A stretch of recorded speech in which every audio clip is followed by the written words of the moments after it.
Hello everyone, welcome to Diecast Maestro. First of all, I would like to thank you very much for showering us with your love and support on our first video. Today is first in the series of our automotive diecast model reviews. And today we are going to review a model which has been featured as a one-to-one in the film Gone in 60 Seconds. Yes, you're right in thinking. This is the model of a Ford Mustang Shelby GT 500. If you like the review, please click on the bell icon, like, comment, give us your feedback. We would all be ears for that. So, this is the fantastic model that we are going to review today. This is the model by Greenlight Collectibles. In the film, it is called Eleanor. For the ones who have seen this film, you would know what and who Eleanor is. And for the ones who have not seen Gone in 60 Seconds, I would request you to please go and watch it. It will be a nice investment in me time. Right, so about this model. This is a 1967 Ford Mustang Fastback. You can see the Fastback line here, done in Dupont Pepper Grey color. The fairing and body style for this car has been designed by Steve Stanford. Well, those details aside, it is a Shelby Mustang 500 GT. What a beautiful model. Let's get on with the review. So here you have the Mustang Shelby GT 500 in all its glory. You can see the Mustang Fastback line here. Let's have a look at the aesthetics. Steve Stanford did a very good job of taking a 1967 classic and making it contemporary in the year 2000. Fantastic job of taking a 1967 classic and making it contemporary in the year 2000. And still today, it's an eye-turner. So these recessed headlamps were given another set of recessed parking lamps. There's a notch in the bumper here, and then there was addition of these auxiliary lights. Projected the hood of the Mustang where it normally is, making it look very sleek and slender. It also has these body lines which go on into these air scoops. Talking of air scoop, there is a hump on the hood between these two Mustang lines, but this hump signifies that there's a bigger motor inside. It does not actually work as an air scoop. Then again, we have got this on the B pillar. There's an extended B pillar here. The car carries a California registration plate, and the Mustang lines come and terminate at the lip of the boot. Now, if you remember in the film, this had the power to press a button, and this is what the button did. This is a nitrous oxide NOx cylinder here in the boot.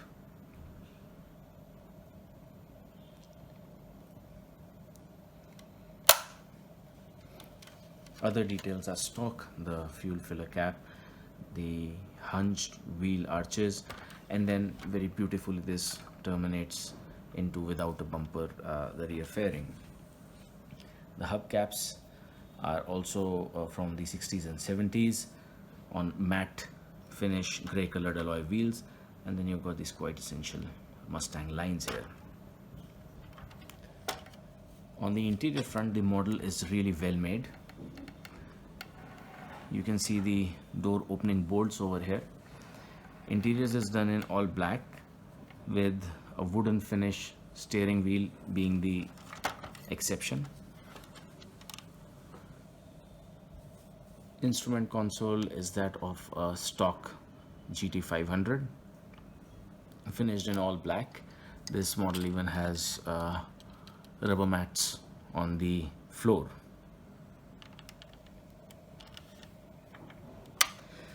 Very tastefully, chrome has been integrated into this model, so it goes as a chrome trim right from here A pillar to B pillar, and then on this quarter glass, these pod shaped rear view mirrors take their inspiration from aviation, which was a common inspiring factor in the 50s 60s. This is the hood latch to prevent the bonnet from flying in the air, and again we have a chrome garnish from A pillar running into B pillar and on the quarter glass. The door handles are also very good replica of the original protruding door handles with the locking pin just underneath them. It has got a typical Mustang rear light arrangement. It's got twin exhausts. You know, a total of 11 of these cars were made in 1-to-1, 9 of which were dummies, and 2 of them survived and then they were sold off in auctions for millions of dollars. Moving on to look at how the model is actually built. The shut lines for all the opening apparatus are quite neat on this. You do not have any paint overruns, so the shut lines come in very clear, as does for the boot. I'll show you the door shut lines again from the B pillar and the A pillar, and the boot lid also has very clean shut lines.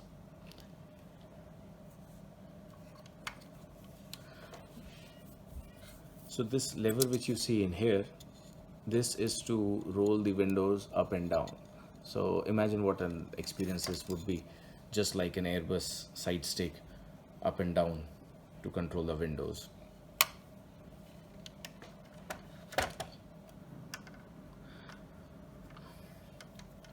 Under the hood we have a Rouge power plant which generates more than 450 bhp. This is a V8 unit, and of course if you were to buy the GT500 in real life, you could upgrade it to 550 horsepower.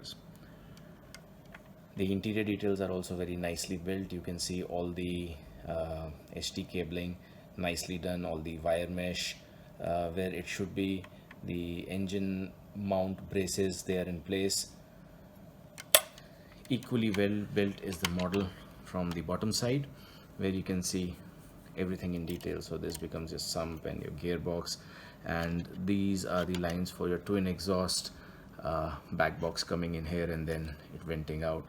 This being so these are the back box, and before it gets vent out from these two ends, the fuel tank, rear diff, components of the suspension.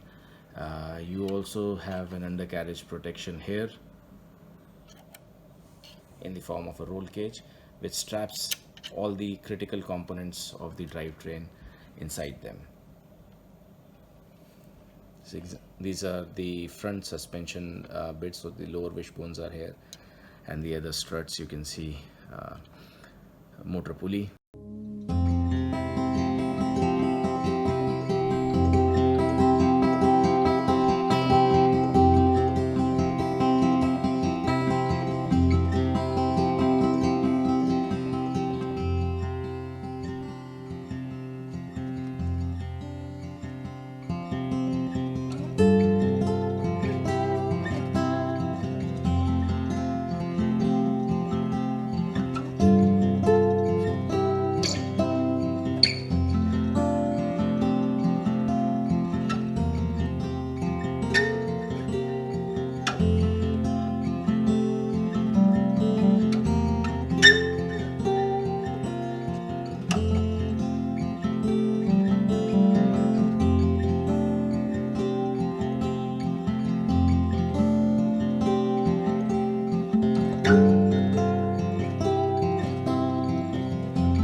So thank you everyone for your time today and watching our video. If you like the contents of the video, please click on the bell icon, like, subscribe, comment as usual.